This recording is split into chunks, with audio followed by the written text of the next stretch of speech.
Welcome to Two Humans Talking, the podcast that talks about what it really takes and looks like to be healthy and stay healthy in this modern, fast paced world. I'm Tiffany Simms, your host, and today I am here with my dear friend Lisa Phoenix, and I'm going to let her share all about herself. But first, I want you to tune in today if you've ever felt like, where did the time go?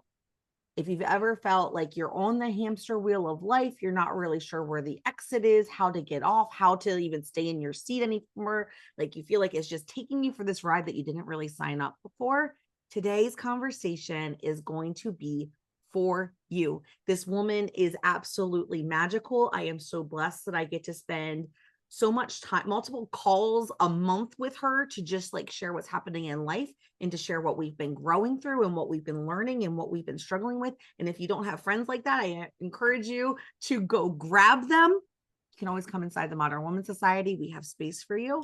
But with that, Lisa, thank you so much for coming on to the show and spending some time with me to let other people hear some of our magical, beautiful conversations. Oh, thank you so much, Tiffany, for having me today. You know that I always love talking with you and spending time together. It's such a joy and an honor to be on your podcast today. Oh, so good. I'm so excited. I'm so excited for everyone listening. I'm excited for myself. Um, Before we get going, share who you are, what makes you you, and then we'll go from there. Sound good? Awesome. Cool. Well, my name's Lisa Phoenix, as you said. And no, I wasn't born Lisa Phoenix. I was reborn from the ashes of my former life, literally, and became Lisa Phoenix through a divorce. And I am a mom, first and foremost, but I am also a friend, an entrepreneur, a self published author, a podcaster myself, and a public speaker. And I really want to spread a message to the world that life is way too short. And we'll get into why here in just a moment. Oh, so good. I just got goosey and I'm really glad I grabbed my tissues just in case. I'm hoping that because I grabbed them, neither one of us are going to need them today, but they're here just in case. So, time being fleeting, why is that so important for you in your own life and for you to really bring that awareness and consciousness to other people around that? Yeah, so Tiffany, in 2010, my 21-year-old stepson died in the historic Nashville floods. And he left behind a widow and two young boys who were just 1 and 2 years old at the time of his death. By the end of 2010, I felt called that I needed to use that tragedy to spread a message to the world that life is too short and to quit saving all of your special moments for someday because someday's not on the calendar, but today is. And where I take that is we all consciously know life is short. We better get busy with living our life. But we forget that fact pretty regularly and pretty easily because we're busy, very, very busy. Doubt. I think I shared this on Facebook yesterday at the time that you and I are recording this episode for everyone. This idea of when I'm fully present, I have no idea where my phone is. Like when I'm engaged in conversation, not when I'm fully present at work, because a lot of my work does involve me being on my phone and in my computer. But when I'm out and about experiencing the world and sharing moments with other people, I have no idea where my phone is, but I wasn't always that way. And I recognized in reflection yesterday that I was really living my life through my phone and through my distractions and through my obligations rather than experiencing my life in real life, you know? Yeah, I actually saw that post and I really enjoyed that you shared that because I had too have had that cycle, should we say, where you get maybe addicted to a phone or Netflix or a game. Some people it's gaming. And you kind of check out of the reality of life, of living. One of the things that I love to say, I like that you mentioned the roller coaster a minute ago, because I like to say that we only get one ride. around this big blue marble that we call Earth. And it's time for you to realize that that ride is happening now, whether you're enjoying it or not, whether you're actively engaging in it or not. And I know that life is busy, and I know you've felt this in the past yourself. I hit burnout at a corporate job, and I was trying to be all things to everybody, and I suffered from it. And I really, if I look back, I don't think I was really fooling anybody. I've said sentences like, I'm superwoman. I said sentences like, I'll sleep when I'm dead. And I can still hear that sentence now and think, who was I? Why is that something that I thought was cool and was going to serve me and my family in the best way possible? But when it comes right down to it, I heard Ed Milet recently say that he's achieved all of this amazing success in his life. Hymns and Island, Flames, all the stuff, all the stuff. But if he had to do it all over again, he actually was looking back now at it. He's close to my age. He didn't have as much fun while he was living his life, while he was doing those things, as he wishes now that he did. So my encouragement to everybody, of course, is to recognize that the life that you're pursuing, you're in the middle of it right now. It's happening right now. So every week, if it's not possible every day, every week you should do something you enjoy. And it can be with loved ones or it can be by yourself. But it's probably not on an electronic device. Yeah. I don't remember if Ed said this specifically or if it was my takeaway from listening to the conversation. But about like, yeah, he may have been in the moments, but he wasn't there. Like he was on his phone, he was chasing a deal. And not to say we shouldn't be ambitious and that we shouldn't have goals and we shouldn't like be the best in the roles that we choose to have. But there is a way where like we need that like integration where that harmony in the different parts of my life. It can't be all work. It can't be all family. It can't just be all obsessive about your food and how you move your body for your health, right? Like it has to really ebb and flow in the different areas so that all parts that are important to you are thriving at the same time and you don't wake up with that regret. Because I do think that we live, and maybe you have a different point of view on this, which I'd love to hear if you do, is like I feel like we live in a world right now where like people are saying, I only get one ride and I don't want to waste it at a job that doesn't care about me. I also know the opposite of not having ambition in your career, and that complacency doesn't feel good either. And like we do need to be achieving and providing at some level. And so like checking out, thinking that that's how we win at life doesn't I don't think that's going to end the way that people think it is. I think they're going to still be feeling like I didn't live because they weren't engaged in a solid 8 to 10 hours of their day because they were just going through the motions to check a box. What do you think about that? Yes. I love the way you ended that with going through the motions to check a box. And as a project manager, most of my career, Lots of I've checked a boxes. lot of boxes, checked a ton of boxes, girl. But one of my mentors recommends that as you're planning your year or your quarter or your month, that on your calendar, you make space for hobbies, family, vacations, your children, your spouse, your loved ones, your parents, whoever's in your life that you know you want and need to spend time with for your own health and sanity.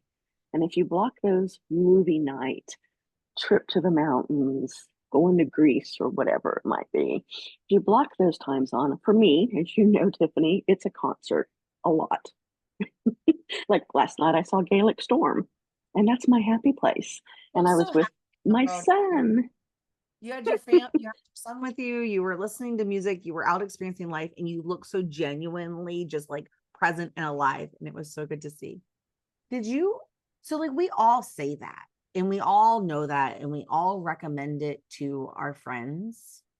What do you think really keeps people from going after being present and recognizing that this moment is literally the only one. Like yesterday was a memory, the next minute isn't promised. Like, what do you think it is that keeps people stuck in the hamster wheel? I know for me personally, and for a lot of people that talk with on a regular basis, it's a cycle, and it starts with we're busy. Life is busy. We are busy. And then we get busy and then we get tired. And so we come home after we're busy working and we plop down on the sofa in front of the TV or with our phone in our hand or a video game if that's your jam to check out. And current statistics show that the average American spends 3 to 4 hours a day. The average American spends 3 to 4 hours a day in front of some type of electronic device. Low to me, And actually. they're considering that downtime, and they think that they're resting and relaxing, and they think that they're recharging. But studies have shown, of course, that the blue light from the electronic devices and, of course, social media is a constant grind that we don't really recognize consciously is causing negative vibes in our thoughts. And then it just perpetuates that cycle that I just mentioned, where if you come home, have dinner, go for a walk or exercise or do some yoga or do some type of a hobby that you like. It could be woodworking or painting. You're actually stimulating your mind and your body in ways that electronic devices just don't cut it. And so then it becomes this damaging perpetual cycle that it's really hard to get out of unless you consciously realize it and go to pick up the phone or you go to pick up the remote and you're like, not today. I'm going to go for a walk. And then you feel better when you come back and you're like, ah, man, I've got all this energy. How dare I feel better after doing something for myself that like I begrudged on the way out the door? Yeah, I mentioned to you that I was in Orlando at a mastermind retreat. Oh my God, Lisa, it was so cool. We studied leadership and vision through the eyes of Walt Disney. And then we like went through the parks and like through Magic Kingdom with that lens and talked like business and vision and leadership. It was the coolest thing. So I was just surrounded by a lot of high performing individuals, people with big goals who have achieved a lot of stuff in their life. And I was talking with this one lady and she was just like, I used to have hobbies and like, I'd like to get back to that. And I said, well, why don't you? And she's like, because if I'm being honest, I don't feel like I've earned it because I haven't finished the things that I've recently said I was set out to do. And that like, that is me wasting time and distracting myself from the goals that I set. And I pondered for a second because like, I've been that person. When I achieve the thing, then I'll reward myself with playing, right? Going on a trip, going out kayaking, whatever the thing is, going out to a paint class with my mom or my girlfriends. Like when I achieve the thing, I'll reward myself with a good time. And what I was sharing with her was that like, what I've learned now is that when I make time to be playful and creative and do things that I enjoy, even if it's like a 30-minute timer, I am so much more productive in the thing that I was like trying to force myself to achieve. And it feels like it flows a lot easier. And I get back in it doesn't feel like a grind. It feels like just perfectly aligned action and like go. And it always comes after I've taken time to just play and to be curious and to color or to sew or knit or kayak, those things that just fill the soul. And then it's like, oh yeah, now we're going to go to work with this energy. I'm unstoppable. Right. But yet Yeah, you're dead on. we all have that piece where it's just like, where we feel guilty because there's so much to do and how dare we, right? Now, How dare we live our life? how dare we haven't achieved enough to earn the right to like be free while also achieving, right? When you go back, your son's like when you lost him, that was a really big moment. It was like a moment of like, this can't be it. Like, it's got to, there's something joyful has to come, be given back to the world in exchange for this experience. And you anchored into time and fleetingness and like, we aren't promised anything. Who was Lisa before that moment? And then, like, honestly, remember, there are women who like are in it and they don't have anyone to talk to about the real life shit right now. So like, who was Lisa before? And then what did that look like as like you were redefining your definition of life? Christmas of 2007, so 2.5 years before he passed away. My father-in-law wanted his entire family to spend Christmas, the week of Christmas, in a cabin in the Smokies.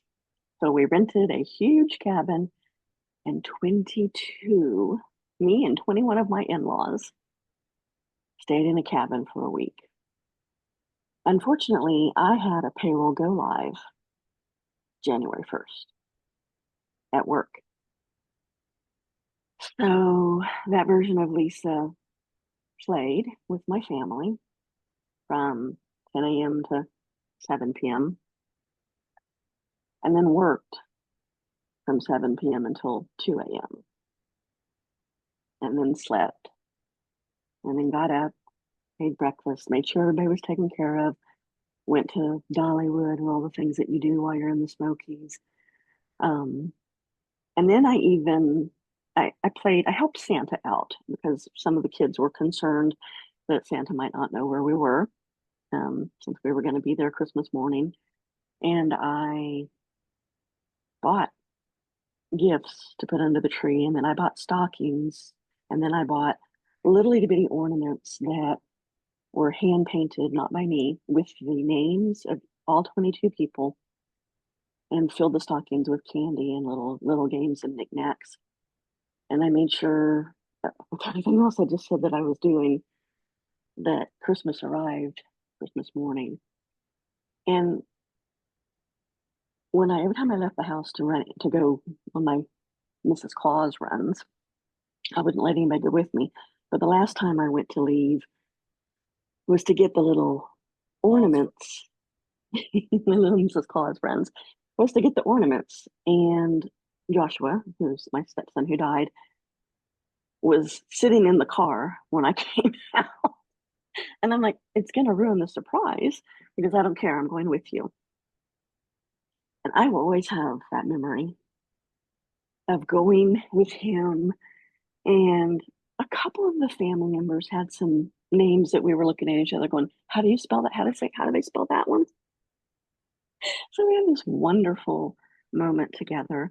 And then we came back, and two other family members helped us put everything together on Christmas Eve night until about 3 a.m. Well, that is a beautiful story and a wonderful accomplishment and a wonderful memory. That I was not my sanest. I was in that place of trying to be all things to all people. And while I accomplished that, my fast forward a decade later, and I ended up with major health issues because of trying to sustain that lifestyle. I ended up with stroke level blood pressure, 212 over 165. I ended up with 7 herniated discs, adult onset scoliosis, spinal stenosis, degenerative disc disease, and just a little bit of arthritis for giggles. And then I ended up with type 2 diabetes, all because I was working 70 hours a week there at the end, trying to sustain that version of me. So this was well after Joshua died. So it took me a while to really ingrain and learn that lesson. And I'm not perfect. And sometimes life is busy. I get busy. Everybody gets busy. But I do pause often enough to make sure that I have enjoyment with the people who mean the most to me. Because I know that I could die at any moment or they could die at any moment. And I tell the people that I love, like you, that I love them often so that I won't have any regrets when they're gone. And while hopefully they'll miss me when I'm gone, they'll remember that I loved them and that they mattered to me. Mhm. I think that's Sorry, I got us to tears. don't apologize. We don't apologize for tears anymore. You've been with me the last year. We do not apologize for having feelings. We feel them, we appreciate them, we see them, and we let them be. Um, I think that's really, really real. I think, especially a lot of adults. I mean, I just turned 40, and I know you're only a few years ahead of me. I think that a lot of us feel that sentiment, right? Of like, you're pushing, and then one day you wake up and it's just like, what just happened? And I think that's where we touched on a little bit earlier about that, like this society we live in now where people are like, I did all of it for what? And I think that was I think what you just hit on is exactly what we experience. And it's like we weren't intentional in those moments. And so like we lost track of why we were doing it almost. And so then we get to that point when we wake up and it's like, where did the time go? I feel miserable. I don't recognize myself in the mirror. Like my kids are now grown up and like I missed all of the moments because I was building the future. And so like being Mm, intentional about being both, like you do have to think about the future you while also being the present you. And so I really appreciate you being yeah. vulnerable and sharing that because I think that's really relatable. And I think one of the ways that you can accomplish what you just said, at least for me, and I think others, is map out what you want, think about and plan what you want for your future, envision it, do a battle board, make some goals, write them down, work towards them, check off the tasks that you're moving the needle. But don't forget, like I said a minute ago, that when you're looking at your calendar, there better be some life on your calendar, whatever you call life. For me, it's concerts, time with my son, um, travel. That's me. If I've got that on my calendar, a minimum of every quarter, but more often is much better for me. But it doesn't matter what it is. Some people really have a steady hobby: golf, running, painting. It doesn't matter. I'm not one of those people that has that kind of a hobby. So, and I always ask myself, do I need a hobby? But my hobby is concerts. I love concerts so much. Live music of any kind. It doesn't have to be a big, big, big show. It can be a free show. I love it. I just love live music. It really feeds my soul. But I also make wine for fun and enjoyment. I actually don't drink that much of it. If I did, my brain did not remember it. That's fun. Yeah. So, what kind of hobbies do you have, Tiffany? So when you were sharing, I was thinking about like, what does life like in my calendar? And there was two things that popped up, which was one, there's a previous version of me, and I think it's relatable that there's a lot of people out there who feel this, which is like, if it's important, it shouldn't be on, like, I shouldn't have to put it on the calendar to make time for it. And it's like, because like if I'm important enough to you, you shouldn't have to schedule me in, right? But now I see it very differently, which is if it's important enough to me, it's on the calendar to make sure that no one else takes that time from you.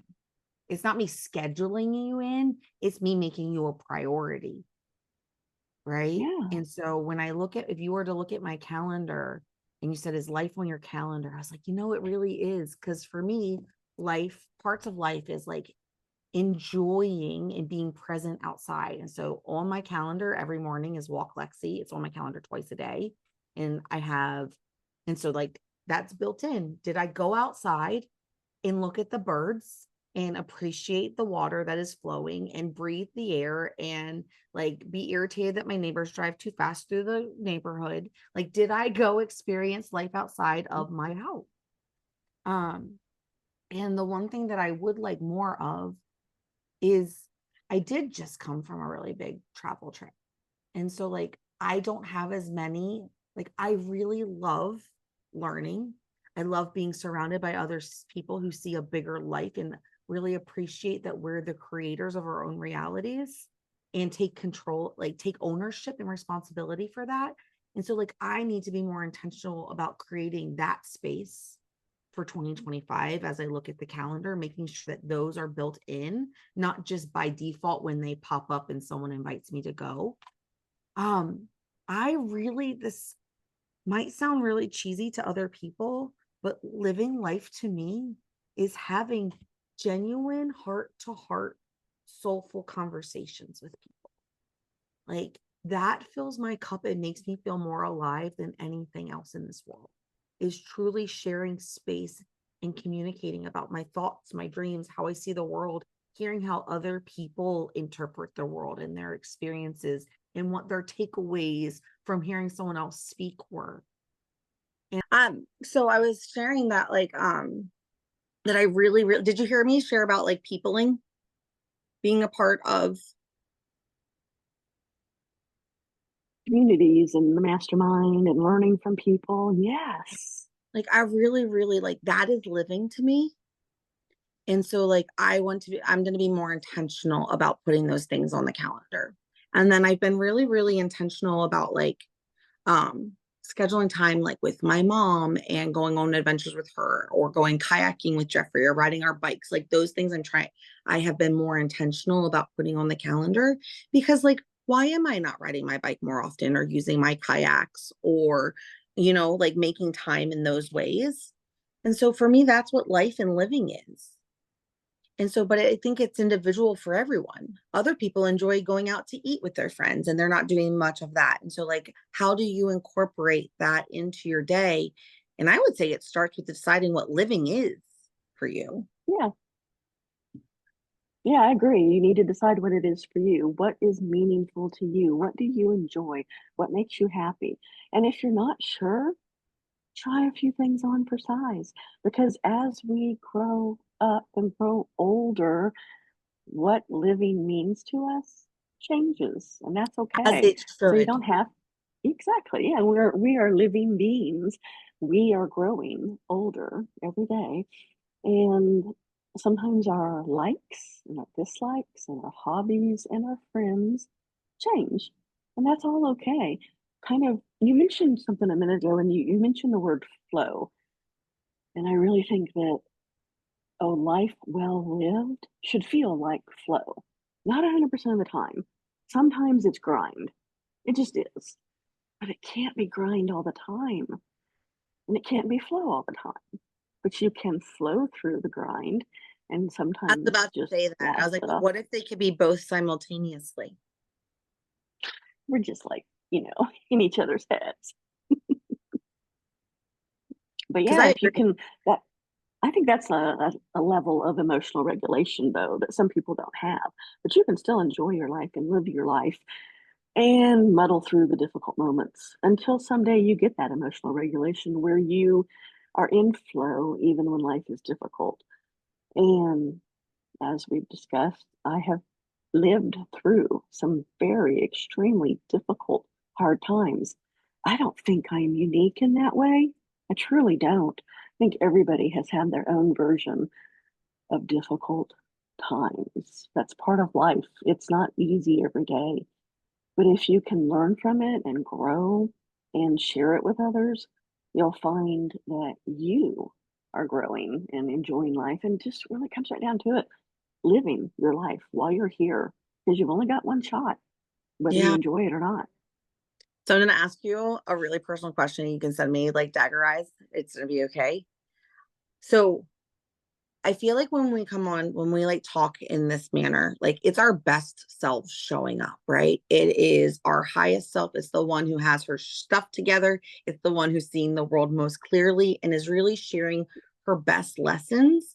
And I don't know about you, but every time I just hear myself in the conversations on the podcast, I always think about like the little things that I need to go fine tune or do a little differently because it's like, oh, have I really been living this next level because that has become my status my previous version has become my status quo. After listening to our conversation today, Is there anything that you are going to go out into the world when we hit end that you're like, I need to listen to my own advice and go do X? What would that be? Well, two things popped into my mind as you were asking me this question.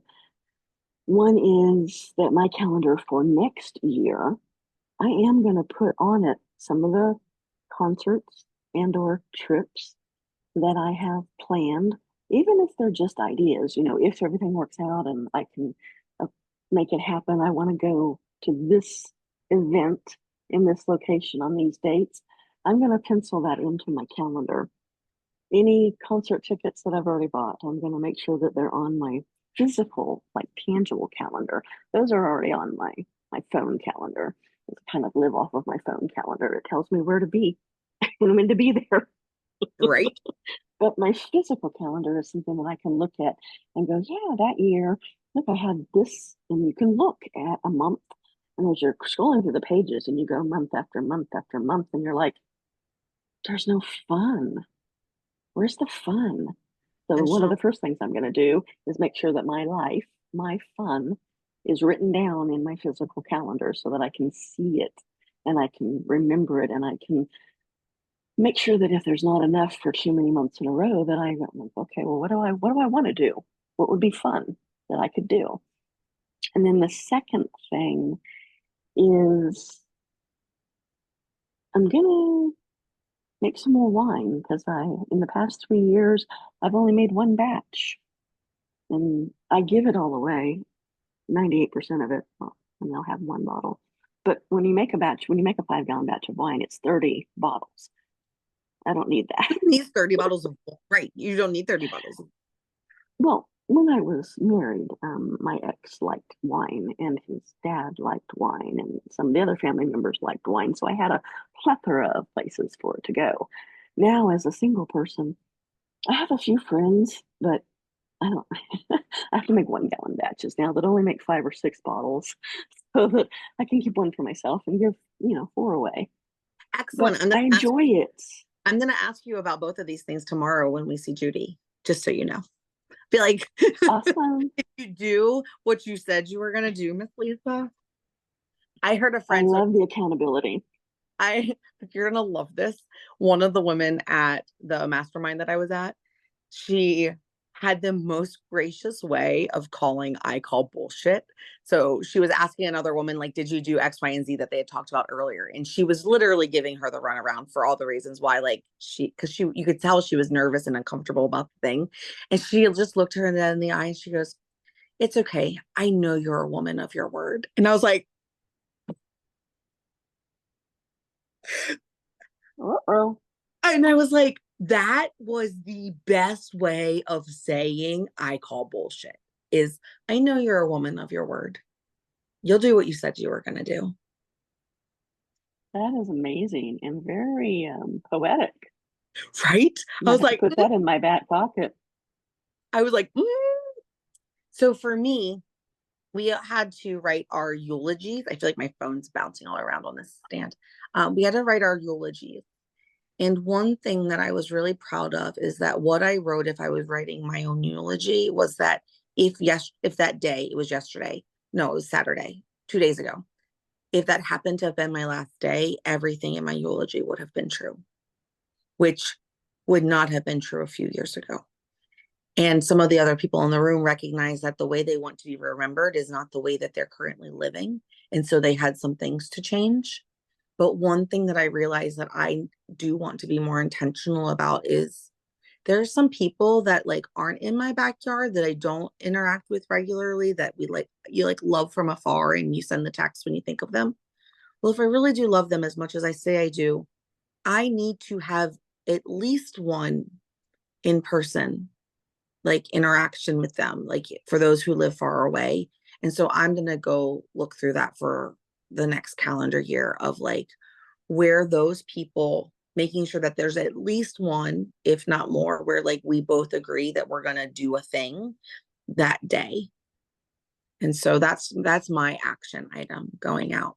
And so as the listener, you're sitting here and if you're still here, like, I know this is resonating with you. What's your action item? What's your takeaway? What are you going to go be intentional about so that you can live your life, not just exist in this life? And so, Lisa, as we're wrapping up for today, what is like the one thing you want to leave everyone with that maybe we didn't talk about, or you want to just put a bow on it? And then how do we connect with you outside of the show? Well, thank you so much, Tiffany. This has been a wonderful conversation, and I'm really happy that we got together.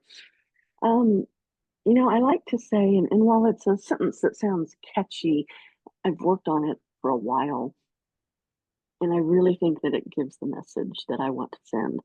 And it's that life is too short to save all of your special moments for someday, because someday is not on the calendar, but today is. So please recognize that. Remember that. Someday is the most dangerous word in the English vocabulary because it gets us into that just existing mode and getting too busy, too busy, too busy, and not living life. And I love what you just said your action item is going to be.